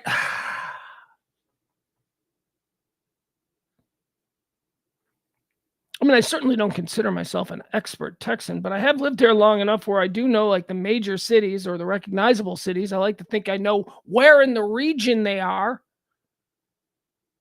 No, Killeen is okay. So I should have known that. Killeen seems, have I been to Killeen? Seems like I probably should have been to Killeen. Killeen's like, right in between Dallas and Austin. Or actually, it seems to be just, I don't know, just south, about 50 miles south of Waco, Killeen, Texas. All right. Millennials are moving to Killeen, Texas. Totally get that. Totally get that. Because you got Austin as a downtown. You got Austin as a really cool place right outside Austin. That's good. Number 9 is Austin, Texas. Number 8 is Killeen, Texas. Number 7, Bellevue, Washington. Millennials are moving. Number 6, Arlington, Virginia. Yeah, there's an Arlington in just about every state in this country. This one, Arlington, Virginia, is number 6 on our list of where millennials are moving to. Number 5, Denver, Colorado. Here we go, the top 5. Denver, Colorado. Number 4, Sunnyvale, California. That just sounds nice, Sunnyvale. Number 3, Seattle, Washington. Millennials are moving to Seattle, Washington. Number 2, Santa Clara, California. And where's Santa Clara? There's a whole bunch of Santas and stuff. I don't know where any of these things are in California. Number 1, the number 1 place where millennials are moving, shocker. This is a shocker. Cambridge, Massachusetts. Boston area. The number 1, probably Harvard? What are they doing there? MIT? What's going on? Why is everybody moving to Cambridge? Cambridge, Massachusetts, coming in at number 1. All right, that's where millennials are moving. What else is trending here today? Frank Reich got fired. Talk about that. Football, NFL football. Dun, dun, dun, dun. Frank Reich got fired because he plays for an owner, David Tepper, who is, oh my God. Be careful what you wish for, man. Like me, here's my situation. Okay. My team is owned by a single family that have owned it for 20 years. This family doesn't have steal money. They didn't operate a hedge fund and then purchased a football team with all their money. Now, the people who own my football team, they've made all their money off of this football team. This is not a toy to them. It's a business, and it sucks. And it's kind of nice, though, because, we got this old lady. She's like 115 years old. Her name is Virginia McCaskey. She's the daughter of the owner. She's daughter of the founder of the NFL, George Halas. And she's like gonna die, and she's got a whole bunch of kids underneath her. Like she's got a bunch of Halas McCaskies that are running the team, and they all suck. They're all just a bunch of little. Here's the deal: they're all waiting for her to die because as soon as she dies, none of these kids want to own a football team. They want to be billionaires, and they'll sell the team for a record number. It'll be $7 billion. All the kids will get their piece, and then suddenly they'll be. Anyway, I need a billionaire to come in, but be careful what you wish for because the Carolina Panthers have this guy, David Tepper. Now, I like to think of the best possible scenario being Jeff Bezos, right? Because I think his ego is going to make him hire the right people, and he seems – but there's a whole other group of billionaires out there that aren't as high profile as, the Jeff Bezos, and David Tepper is one of them. David Tepper's a lunatic. He fired Frank Reich. We're talking about the Carolina Panthers. He fired Frank Reich after how many games? 11 games? 11 games. 11 games with a rookie quarterback and an entirely depleted roster. I don't understand. Frank Reich, look, I'm not a great advocate of Frank Reich, okay? He did some nice work for like a year or two down there in Indianapolis, and then it all went to shit. But 11 games? So Frank Reich gets hired to take over the Carolina Panthers. The Carolina Panthers have just traded their entire future away to the Chicago Bears in order to draft a tiny little quarterback out of Alabama who all the experts said is going to be generational in Bryce Young. Now, it was David Tepper, the owner of the Carolina Panthers, who wanted this deal. Why? Because he's a billionaire and he's stupid and he just listens to the guys on ESPN. And somehow he got caught up in the Bryce Young hype machine. Now, I'm not saying there's anything wrong with Bryce Young. I'm saying Bryce Young is a rookie quarterback who needs to be given time. Moving on. So David Tepper did the deal that basically destroyed the Carolina Panthers' future for the next couple of years. What did that deal entail? Well, they got that tiny little quarterback out of Alabama with the number 1 overall pick, Bryce Young. They got that. They gave up DJ Moore, who was like their best offensive weapon. They had to give that up. Then they had to give up their first-round pick, which, was fine. Trade for it. But then they had to give up this year's first-round pick. And then they had to give up last year's second-round pick. And then they have to give up this year's second-round pick. And then they have to give up next year's third-round pick, all because David Tepper, the crazy owner, decided to make this deal. So now the Carolina Panthers are in a really bad state as they sit and wait for their quarterback to develop into the hit-or-miss prospect that all high draft quarterbacks are. It's a hit-or-miss prospect. You don't know. And we don't know anything about Bryce Young because he has, again, as I've said about a number of other quarterbacks that I've seen hyperly criticized, he doesn't have anything around him, and the NFL is not a single-player league. Quarterbacks cannot win all on their own. They just can't. Ask Dan Marino. It's just not a thing. Anyway. So this crazy guy, David Tepper down there, man, he brings in Frank Reich. Why? Because Frank Reich is supposedly a quarterback whisperer, and Frank Reich's going to get in the head of this young Bryce Young, and they're going to work together, and it's going to be great. And they're going to bring him in, and fine. Okay, so it's going to be a rebuild. They're going to lose games. So Frank Reich comes in. The team sucks. Carolina sucks. And after 11 games, this guy Tepper fires Reich. You can't do that. You knew you were going to suck. You traded your best weapon away. You gave away all of your draft picks from last year. You don't have any good young people outside of the 5th or 6th round. A bunch of free agents on your team. That's what you saddled the coach with. That's what you, David Tepper, did. Now, that would seem crazy, and it's like, yeah, that seems like he's making a bit of a rash judgment. This is the 6th head coach that David Tepper has hired. Is it 6 in 6 years? Actually, I should say I'm not sure that he hired all of those guys. I think, but anyway, overall, the franchise, 6 head coaches in 6 years, and they've got a lunatic billionaire team owner who is just embarrassing this team. Look, I'm fine with it because they're not going to win another game. The Carolina Panthers are going to get the number 1 pick in next year's draft. That is without a doubt. The Carolina Panthers are probably going to lose out now. That team is in such freaky disarray. That team is going to lose out. They're going to get the number 1 pick in the draft. And then my Bears are going to say, thank you. We'll take that. Appreciate doing business with you. Because remember, they're doing all of this for naught. They don't even have a first-round pick in the draft this coming. But they fired Frank Reich. They blamed Frank Reich. I feel bad for him. Let me see here. Oh, okay. So we're out of stuff. I don't know if you've been able to tell. Hold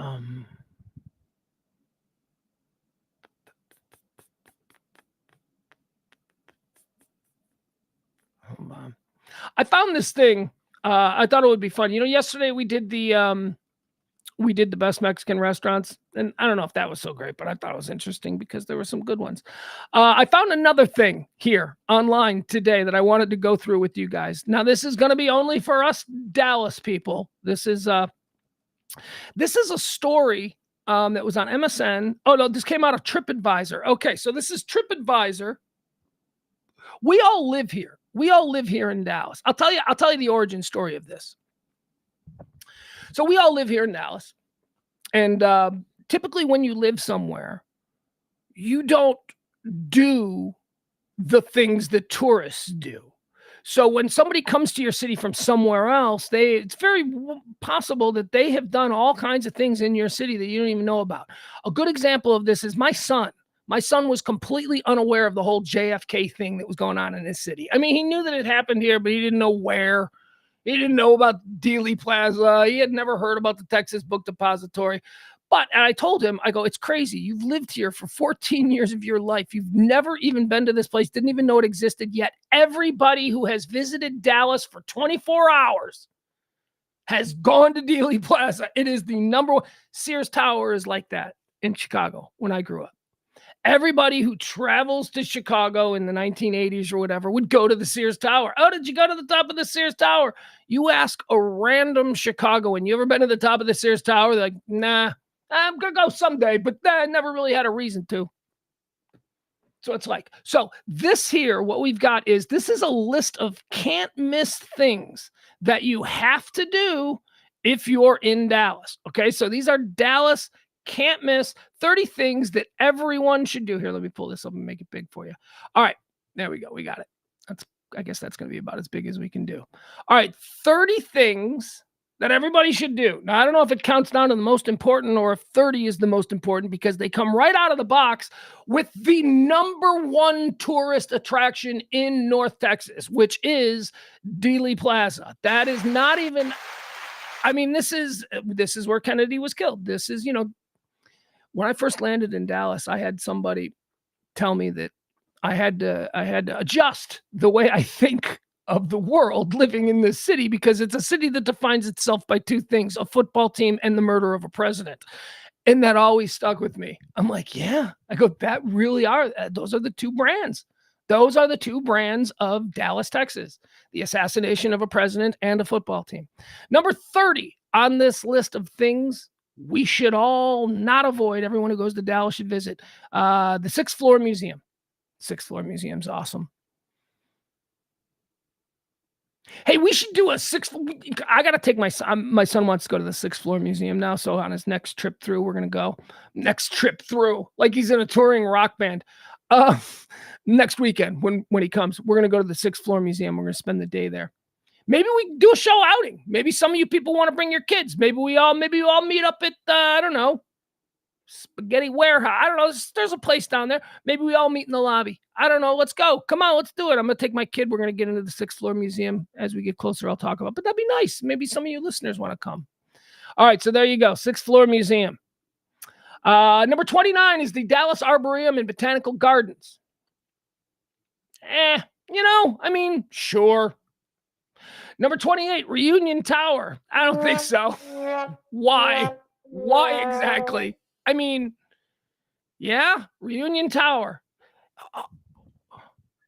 So this picture is from Reunion Tower, I'm guessing, because it's funny. Number 28, Reunion Tower. And then it's not a picture of Reunion Tower. It should be a picture of Reunion Tower. No, we used a picture from Reunion Tower. Okay, well, that's just stupid.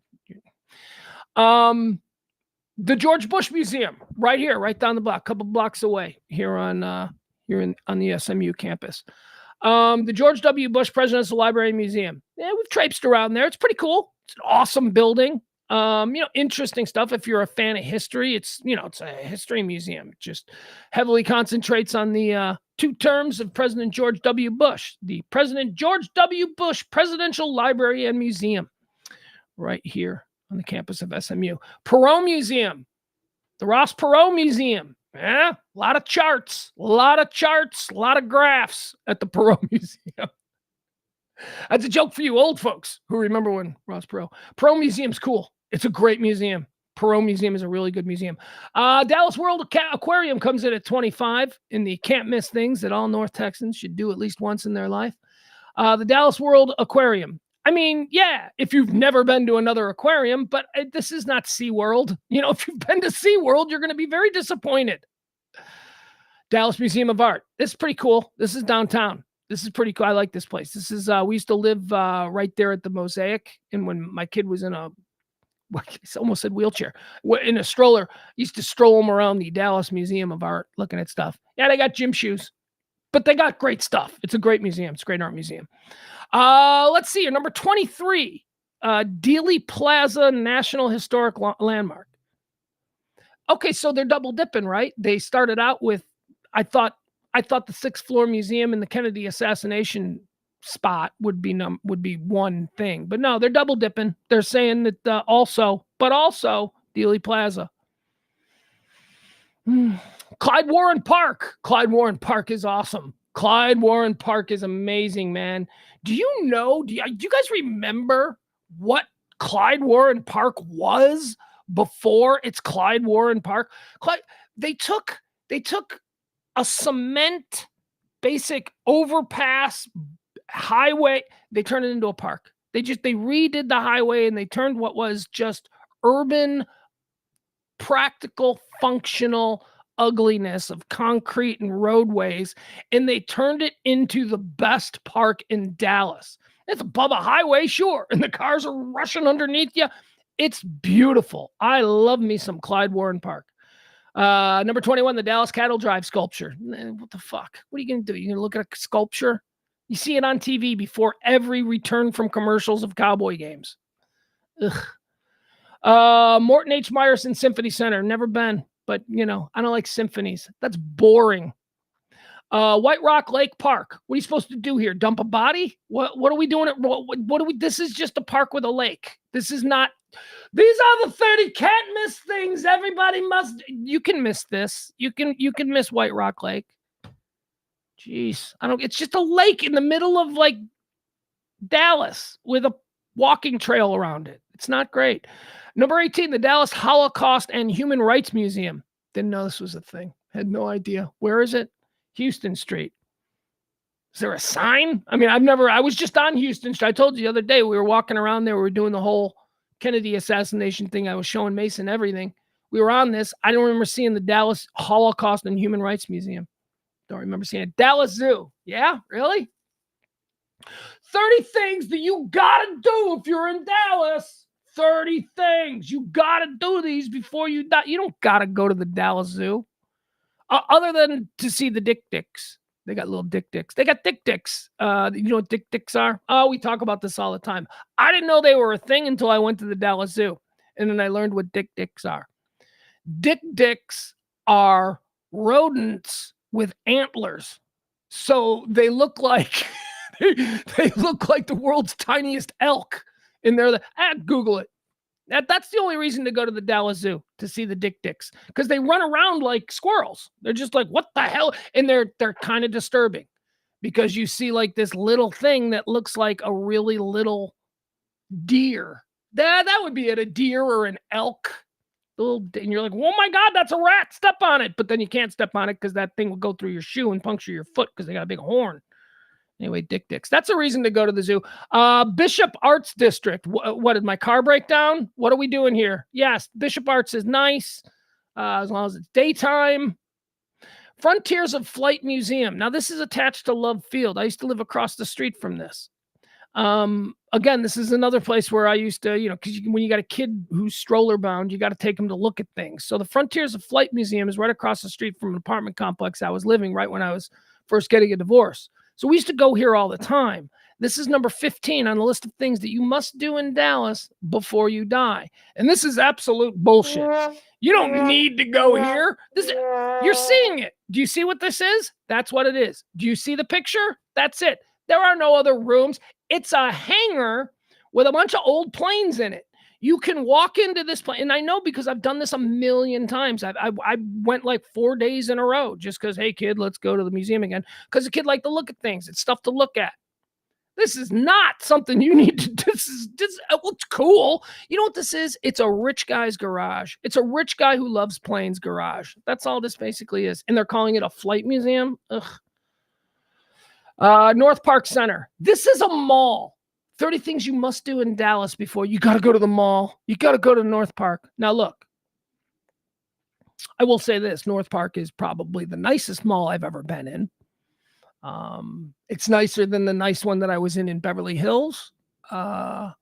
It's nicer than any that I've been in Manhattan or in, showcase malls in Chicago. North Park is a nice mall. Is it, what the thing about is does North Park has all like the irreplaceable artwork, right? And that's something North Park has. Like they've got like the artwork hanging on the walls at North Park is like legit museum quality artwork. And it's not all tacky with advertisements and stuff. It's a very clean, rich person mall. But you don't need to go to a mall before you die. You want to see how rich people shop? Go to North Park. Pioneer Plaza. I don't know what this is. This is dumb. What is it? Wait a second. I don't know. Where's Pioneer? Where's Pioneer? Oh, this is right downtown. Why is it? This doesn't look like it's right downtown. Isn't Pioneer Plaza over by the AT&T building? I don't know. All right. American Airlines Center. What? Number 12? It's a stadium. Every city's got a stadium. Are you telling people in Cleveland that before they die, they've got to go to Reliant Arena or whatever the hell it is there? Nasher Sculpture Center. Yeah, this is nice. This is I don't know if you need to go here before you die, but the Nasher is nice. They got nice stuff. It's a nice, peaceful way to walk around, the city. Number 10. All right, 10 things that you must do. Southern Methodist University. They say you got to go visit and walk around the campus of SMU. I highly recommend it. I'm not jaded by that at all. I walk the dog over on the campus. I mean, I live adjacent to the campus. My son and I, fall days like this time of year, Saturday afternoon, when we use the baseball fields over there. We play catch football games. I love it when there's a Saturday football game. I'm like, come on, let's get on the bike. Let's go ride over. And we just ride around. And we look at all the people, and he likes it because there's a lot of young college girls getting very excited for football Saturday. All right, Dad doesn't mind it either. It's good people watching, so that's a good one. Yeah, just hang out on the campus of Southern Methodist. That's not bad. Deep Ellum. Again, did your car break down? Moving on. Galleria Dallas, number 8. This is a mall. It's not as nice a mall as North Park. It's the Showcase Mall of Dallas. You don't need to go here. Katy Trail. Love the Katy Trail. This is a big one.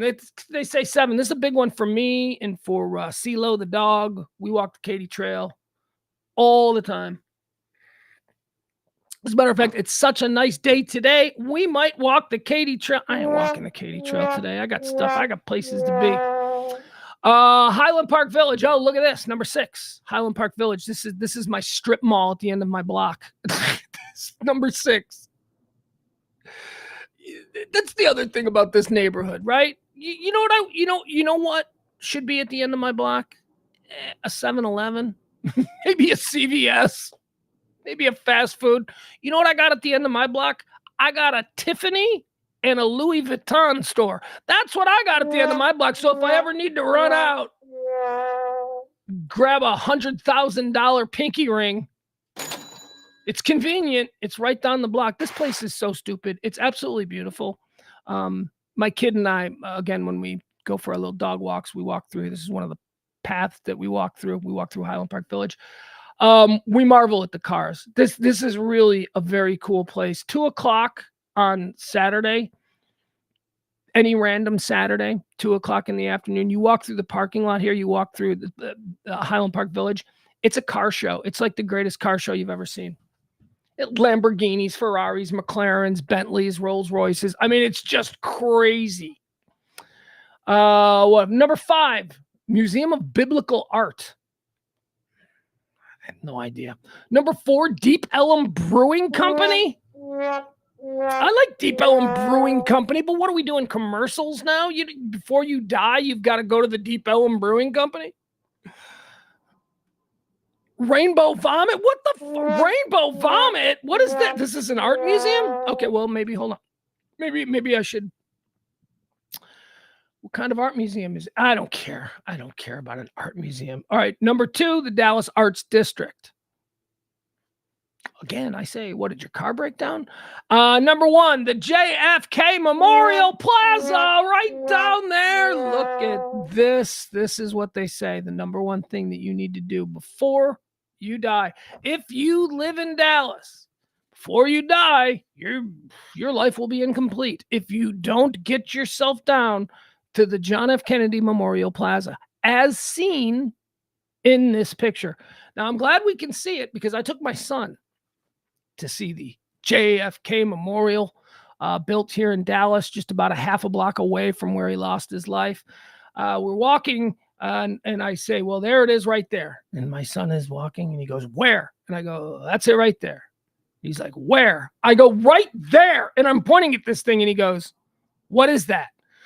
I go, I don't know, son. It looks like the thing that they have behind Denny's that keep the garbage cans from being seen. That's what it looks like. It looks like you ever go to like a McDonald's and they have that little wooden area and the garbage cans are inside of it. And it's just a way to like, that's the memorial to JFK. Looks like something behind a Denny's. That's just the worst memorial. And they say it's number one. It's the worst. It is the absolute. It's so stupid. It's ugly. There's nothing cool about it. I'll tell you, you know what should be on this list? Everybody get your ass down to Victory Park. Victory Plaza? Victory Park? What is it? What is it? Victory what? Get your ass down there and see that comically bizarre Dirk Nowitzki statue. That thing is awesome. That thing, if that thing don't make you smile, that is so funny. There's something just slightly off about the Dirk Nowitzki statue. He's like, well, I'll tell you the joke that I put. We're standing there underneath it, and I go, hey, do you know that's life size? And my kid goes, what? Because it's a comically large statue. Like he's big. Like I compare it to the Michael Jordan statue in Chicago out in front of the United Center. And that's that's sort of a landmark in Chicago now, meet you, the Jordan statue. And I think of that Jordan statue. And then I saw the Dirk one. The Dirk one's bigger, like much bigger. Not like 10 times bigger, but like 0.5 bigger. Like it's just slightly bigger. Like Dirk's head is comically large. Like even for a statue, his head is comically large. So his head is probably, I don't know, like this big, like Dirk said. It's just funny. I love the statue. It's great. That would be the number one thing. Get your ass down there and see the Dirk Nowitzki statue. All right, guys, we're out of time. I appreciate all of you. Thank you so much to our executive producer of this here show. He's the one and the only Peter. Produced this show for us. Help us out if you can. Drop a little something in the tip jar. Keep us going. Get us through the end of the year. Won't you? That would be great. That's what we're trying to do. Every little bit helps, and this show is 100% funded by your gratuity. So thank you so much. What else do we got to do? Oh, I got short people queued up. We should go out with short people. Nah, we're going to go out with our closing theme, the one we always use. I have got my poetry. I have got. All right, hold on. Let me see. Is there anything else going on? Oh, I should. Sorry, chat guys.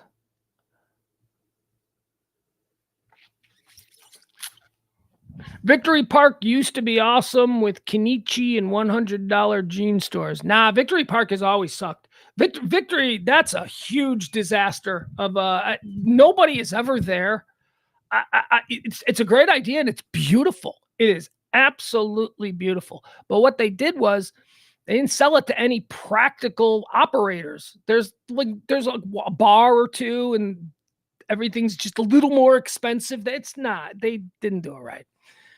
They can save it. It can still be awesome. They're not going to rely. I mean, what are they relying on the people who live there? I mean, because the people who live in Victory Park are all stupid rich people, stupid old rich people, because nobody buys a $2 million condo that isn't over 60. That's somebody who doesn't want the hassle of a house. Those are expensive. Not houses, but the areas down there. I've always been disappointed in Victory Park because it is so beautiful and it is so cool and it looks good on New Year's Eve and it looks good when, there's a big Mavs rally or something like that. It looks cool. It's such a perfect civic gathering spot. But then where do you go? Like, can we get a 7-Eleven? Can we get a McDonald's?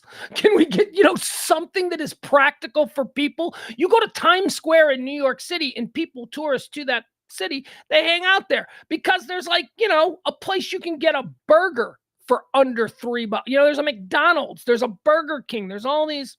That Victory Park was just always too pretentious and snooty. And I'm like, oh, this is not, people aren't going to come and hang here.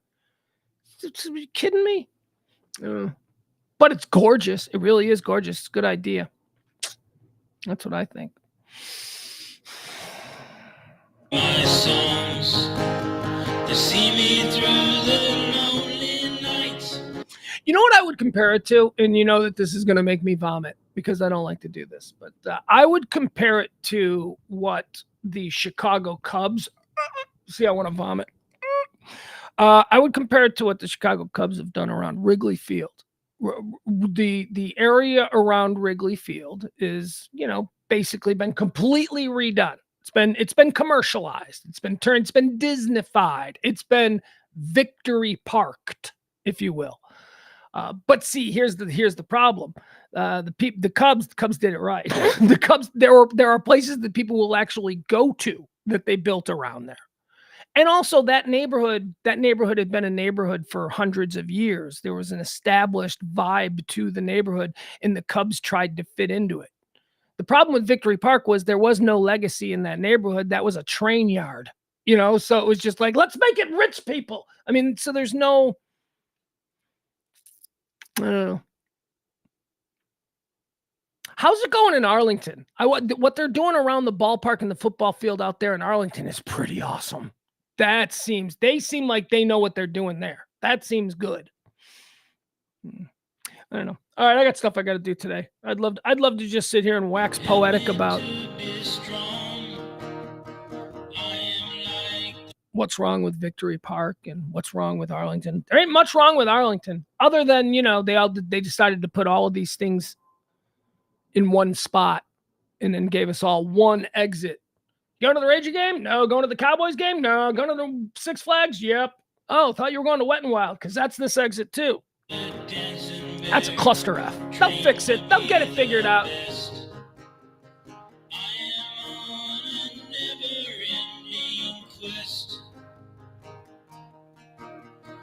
I can smile a little now.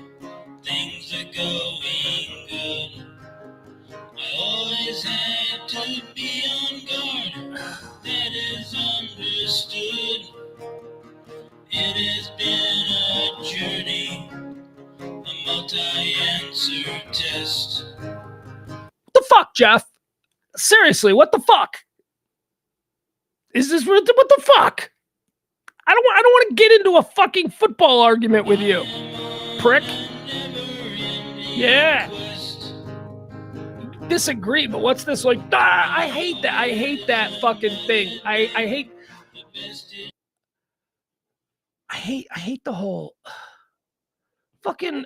I gotta justify Justin Fields now to Jeff Ballard in Iowa. He fucking led the team on a game-winning drive against a really good defense. Brian Flores had that defense fucking rocking. So, yeah, it was a bad game. The Bears are a bad team. Jesus, Jeff, all night long, he's like hitting me with this shit. I'm like, what game did you watch, dude?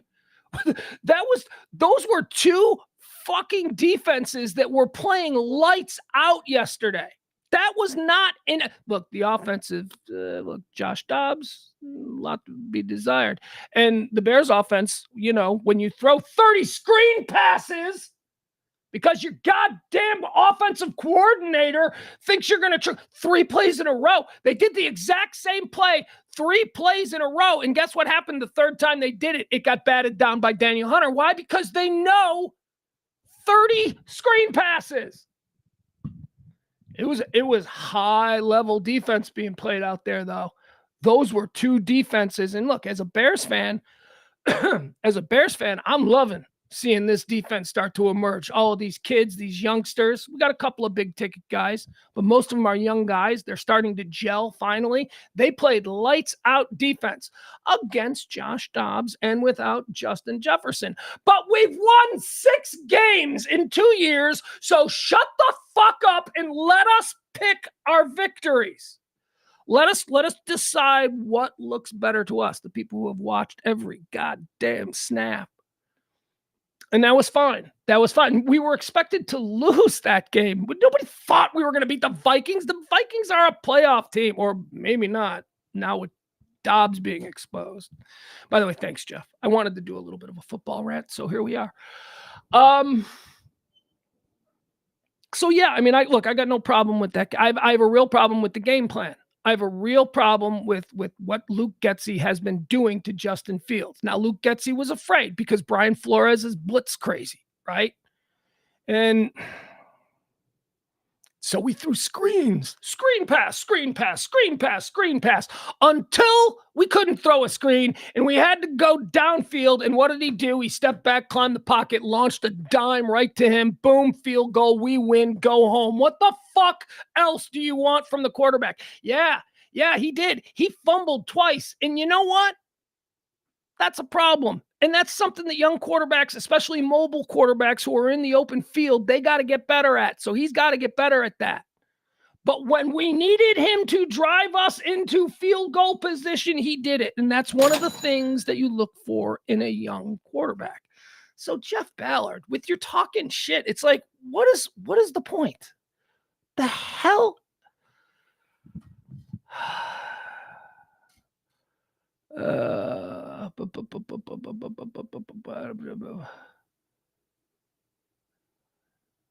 Oh, yeah, now Jeff is now admitting that he was purposely trying to get me triggered. I'm proud of my kid. I'm proud of Justin. I feel bad for him.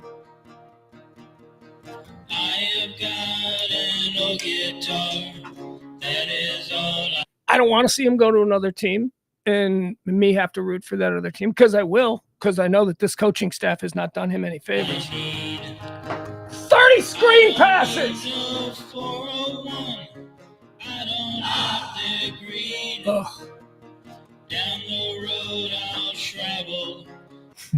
By the way, I don't think the number is 30. I don't think they throw 30 screen passes. I've just been shouting that all morning because I was listening to Chicago Sports Radio this morning.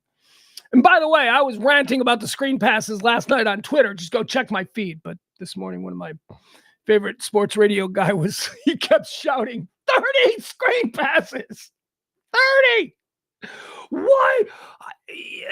How are you expected? They know where you're going. And by the way, they were like all to the right or to the left. I don't know. Wait, depends on how you're facing. Doesn't matter. It was nuts. And it doesn't matter. We're going to run the table. Look, man, I'm sorry, but the Chicago, here's the, you want the truth? Chicago Bears over their last 4 games have played some dominant football. Now, dumb young teams forget how to win, and they blew 2 of those games in the fourth quarter.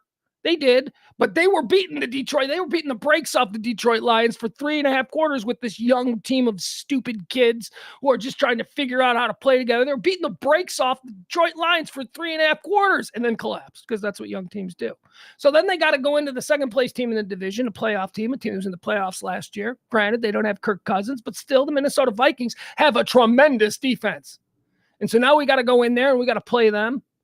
And their tremendous defense was tremendous. But guess who else's defense was tremendous? Ours was. So that is progress. So I don't care. I'm looking at the schedule. The fucking Bears could win out. They really could. And then we're not going to fire these coaches. And then we're not going to, well, actually, that is the best thing. The best thing would be run it back, baby. Run it back. Take all of our picks. Take our 2. Well, we won't. If we win out, we won't have 2 in the top 5. But we'll have the number 1 overall pick in the draft, and we'll probably have like a top 15 pick in the draft, I would think. Take that. Take all of our second rounds and third rounds.